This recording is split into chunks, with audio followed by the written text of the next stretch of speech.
안녕하세요. 데일리 CJ 김보미 기자입니다.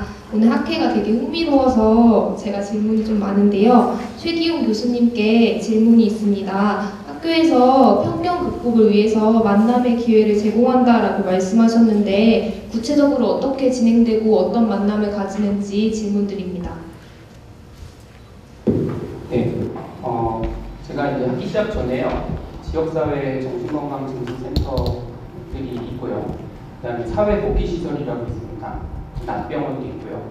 그곳에서 이제 중증정신질환 있는 분들이 출퇴근 어떻게 보면 이렇게 해서 집에서 다니는 이렇게 여러 가지 프로그램을 할 수 있고 있는 이런 기관들이 있고요. 거기에 이제 사례관리자 선생님들 분들하고 얘기해가지고 저희 학생들이 한 30명에서 50명, 많게 50명 이렇게 되는데 그런 친구들이 한 학기 동안 일단 갈 수 있는 가서 거기 여러 가지 프로그램들이 있거든요.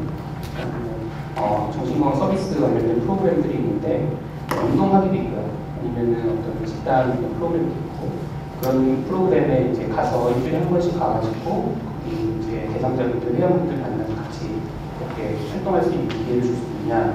근데 이제 굉장히 긍정적으로 생각해 주시고요. 그게 기관에서는 어떻게 보면 좀 다른 어떤 노력이 필요한 일인데도 불구하고 기회를 주시더라고요. 저희 학생들이 한 학기 정도 가는데 주로 학생들이 한 학기를 하고 나서 끝내지 않고요. 친구들이 계속 하더라고요. 어떤 친구들은 막 2년 이렇게 하는 친구들이 있고요. 그래서 이제 그렇게 제가 하고 수업에서는 그런 부분들에 대해서 궁금증이나 아니면 같이 다루기도 하고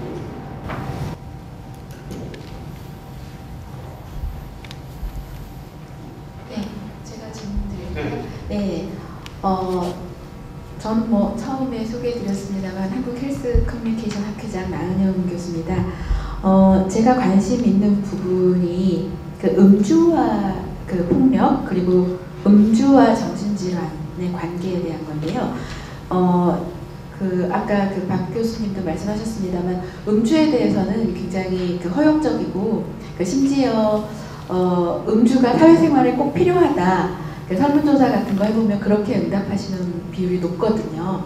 그래서 알코올 중독이나 알코올 의존도가 높으신 분들이 정신질환이다.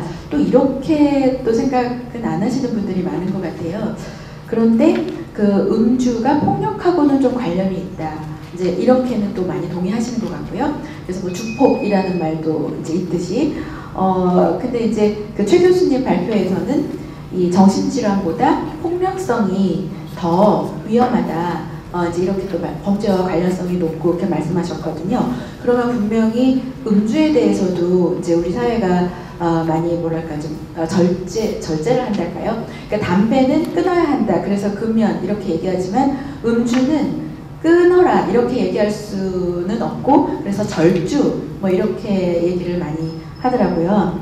그래서 지금 전반부 발표에서는 자살 문제가 정신질환하고 이렇게 연결이 됐었는데 지금 후반부에서는 음주가 폭력과 정신질환 이렇게 연결이 되는데 우리 사회에서 이 알코올에 대해서 너무나 관대하기 때문에 이것을 과연 이것은 폭력과 정신질환 하고 관련성이 높기 때문에 좀 줄여야 한다 이렇게 이야기하는 것이 효과가 과연 있을 수 있을지 저는 효과가 있기를 바랍니다만 그 부분에 대해서 좀 혹시 고민하실 부분이 있으시면 좀 말씀 듣고 싶습니다.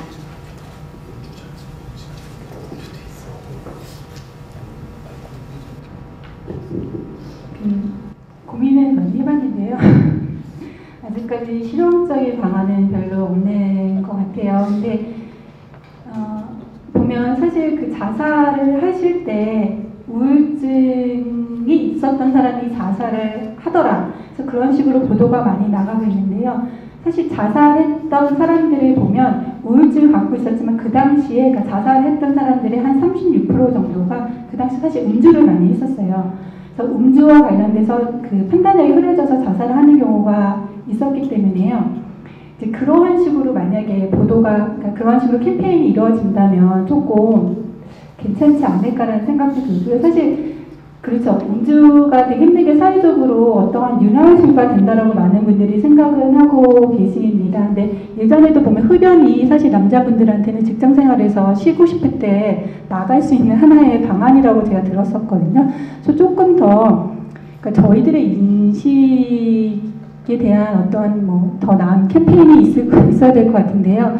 제가 답변을 지금 제대로 못하고 있는 것 같아요. 왜냐면 완전히 그러니까 금준 안 되래요. 절주하는 방안? 뭐 그렇게 하면 어떨까라는 생각이 듭니다. 제 의견도 좀 말씀드리면요.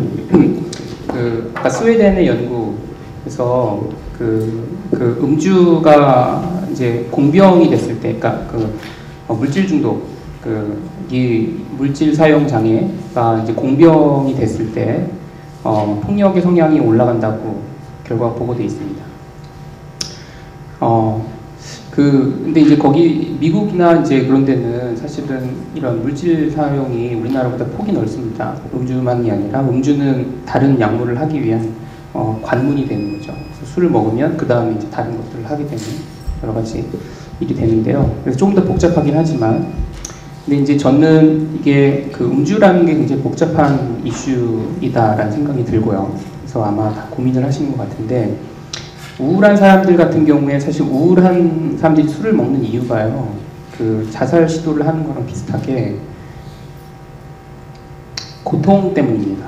그러니까는 이게 여러분들도 슬퍼 보신 분들 다 아시잖아요. 그럼 고통스럽고요. 그런 어떤 신체적인 고통, 그러니까 심리적인 고통, 예를 들면 위맥을 당한다, 사회에서 거절당할 때 되게 고통스러운데, 그때 이제 사실은 신체적인 고통과 아주 유사한 외부의 고통이라고 활성된다고 하면 진짜 고통인데요. 그 고통을 줄일 수 있는 방법이 여러 가지가 있는데 술도 그 중에 하나입니다. 그러니까 단기적으로 그래서 저는 음주라는 거가 우리 사회에서 정서를 조절하는 하나의 방법을 사회적으로 용인된 방법으로 굉장히 많이 활용되었다. 그게 잘못됐다, 꼭 완전 잘못됐다라고 말할 수는 없지만 더 문제는 정서를 조절할 수 있는 다양한 방법들을 우리가 좀 알아야 된다라고 생각이 들어요.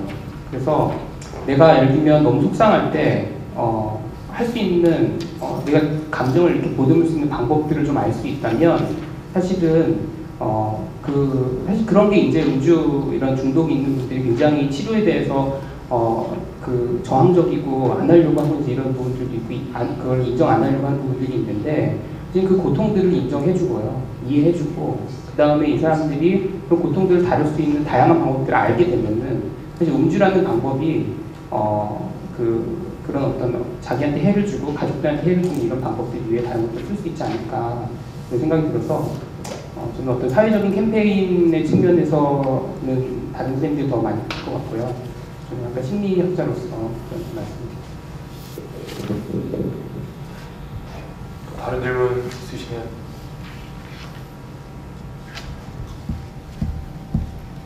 네, 안녕하세요. 보건복지부에서 정신건강 정책과는 아니고요, 탁과에서 경험하고 있는 그냥 직원입니다. 이 연구에 대해서 관심 있게 들었고요. 하나 좀 궁금한 게, 지금 두 번째 연구에서 조사한 그 요인들을 보면 제가 좀 궁금했던 요인 중에 두 가지 정도가 아직 포함이 안 돼서 그런 부분에 대해서 교수님 생각이 어떠신지 여쭤보고 싶었습니다. 여기에 나온 것은 질병에 대한 개인의 주관적 인지 부분을 강조해서 제 말씀을 결론적으로 주셨는데, 제가 또 궁금한 거는 사람들이 왜 사회서 정신건강 서비스를 받지 못할까라는 것에 대한 직관적 추론에 제가 생각하는 연구를 한 건 아니고요. 따르면 사람들이 내가 그 서비스를 받는 것에 대해서 사람들이 어떻게 생각할까 하는 사회적 규범적인 측면 부분이 있을 거, 영향이 미치지 않을까라는 생각이 들었고요. 두 번째 직관적으로 생각해 볼 수 있는 요인이 그 집단별로 나이대별로 좀 다를 수는 있지만 내가 그 서비스를 받는다고 해서 나을 수 있을까? 효능감에 대한 문제인 거죠. 효능감이 뭐 여러 가지 있을 수 있는데 진짜 질병에 대한 케어라든지 이런 부분도 있지만, 또 굉장히 재밌는 것은 대학생들이나 이런 좀 젊은 층의 어떤 그냥 뭐 의견이나 이렇게 가끔 들어보면 너무 정신건강 서비스를 받는 건 비싸지 않나, 내가 과연 이 비용을 낼 수 있을까라는 비용적인 자기의 능력 이런 부분에서 약간 건강 서비스를 받는데 애로점을 느끼고 있다라는 생각을 그냥 직관적으로 하였습니다.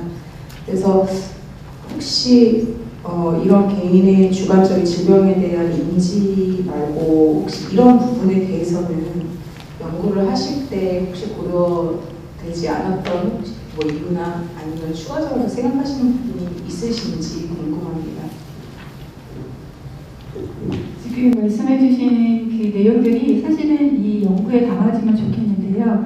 제가 2차 자료를 수행하다 보니까 그렇게 어떤 개인에 대한 그 질병에 대한 신념들, 내가 이 병이 있으면 나을 수 있을까, 또는 어떤 보면 뭐 사회적인 편견, 그다음에 개인적인 낙인, 그다음에 이거를 설계했을 때 어떤 서비스적인 비용에 관련된 변수들을 제가 찾지를 못했습니다. 근데 사실은 지금 말씀해주시는 그 요인들이 굉장히 중요하고요. 다른 연구에서 보게 되면 아까 말씀하신 그런 서비스를 받아도 별 돈이 없더라.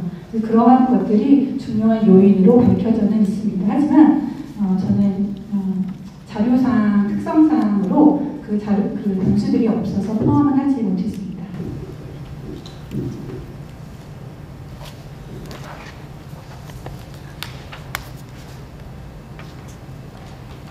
혹시 더 질문이 없으시면 제가 사실 아까 발표를 들으면서 질문이 한 가지가 있어서 시간 관계상 한 가지 정도 더 질문을 하고 그리고 종합 토론으로 이제 넘어가도록 하겠습니다. 저 같은 경우도 지금 대학 교육기관에서 일을 하고 있고요. 그리고 사실 미국에 있을 때 조금 어떻게 보면은 의외의 경험이 좀 있긴 있었는데, 그게 미국에서 학교에 있을 때 그때 패컬티로 있을 때 그 건강센터에서 연락이 이제 한 번 와갖고요. 와서 학생 중에 한 명에 대해서 그 친구가 이제 정신질환이 좀 있는 친구였는데 미리 학기 시작할 때 먼저 연락이 오더라고요. 연락이 와서 관심을 좀 더 가져줬으면 좋겠다. 그리고 그 학생 같은 경우 혹여 이렇게 빠지는 경우가 있을 수도 있는데 그럴 때는 조금 더 관심을 좀 뒀으면 좋겠다 하고 나서 한 달 정도 있다가 이 친구가 실제로 빠졌고, 그리고 그 전화 이제 보이스 메시지가 남아 있었는데 그때 이제 자살 충동에 대한 보이스 메시지를 남기고 그래서 굉장히 많이 놀란 적이 있었습니다. 근데 사실 그때 이제 더 큰 일이 일어나진 않았는데요. 근데 이제 어떻게 됐든 잘 돌아오긴 했었습니다. 학생이 잘 돌아오긴 했었는데 제가 이제 궁금해진 거는 한국에서도 사실 아까 30, 40대가 특히 뭐 자살률이 높다 그리고 뭐 그런 부분도 많이 나오긴 했지만 학생들 같은 경우도 사실 정신질환을 여러 면에서 이렇게 겪을 수가 있는데 교육기관에서 특히 대학 교육기관에서 두 분 다 이제 교육기관에서 일을 하시고 계시니까 혹시 뭐 적극적으로 그런 부분에 있어서 뭔가 뭐 시스템이라든가 그런 것들이 좀 이렇게 구축이 돼가고 있는지가 좀 궁금해져서요.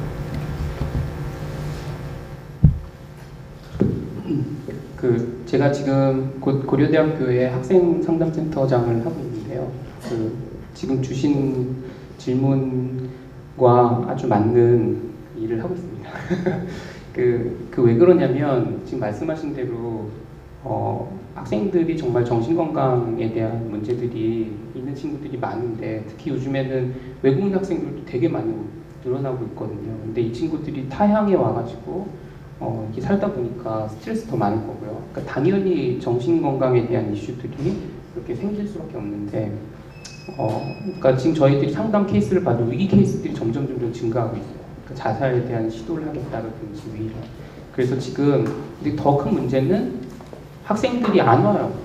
그러니까는 그렇게 우울하고 위기에 있는 학생들이 오질 않습니다. 그래서 이걸 어떻게 해야 되나. 그래서 저희가 이제 위기 대응 시스템을 지금 구축하고 있고요. 그래서 위기 대응 시스템이 뭐냐면 교직원이나 교원이나 직원이나 친구들이 옆에서 봤을 때 이 친구가 정말 위험하다. 그런 사인을 보여주잖아요.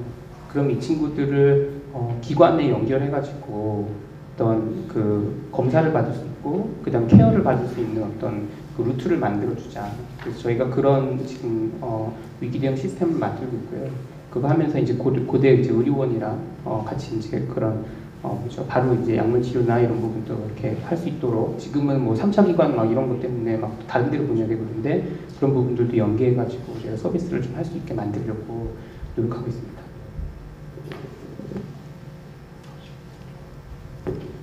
저희 경기대학교도 상담센터가 있고요. 학기 초에 조금 활발하게 상담센터에 대한 홍보를 좀 많이 하고 있습니다. 그 다음에 아무래도 교수에게 배정된 학생들이 있기 때문에요. 뭐 한 학기에 한두 번 이상으로 정규적인 상담을 통해서 혹시 학생들에게 정신 건강에 좀 위험이 있다라고 한다면 저희도 상담센터로 연계하는 그러한 지도가 구축되어 있습니다. 네, 답변 대단히 감사드리고요. 네, 그럼 2부에서 두 분 발표 말씀 정말 좋은 말씀 많이 들었고요. 그럼 다시 한번 박수 부탁드리겠습니다. 그리고 다음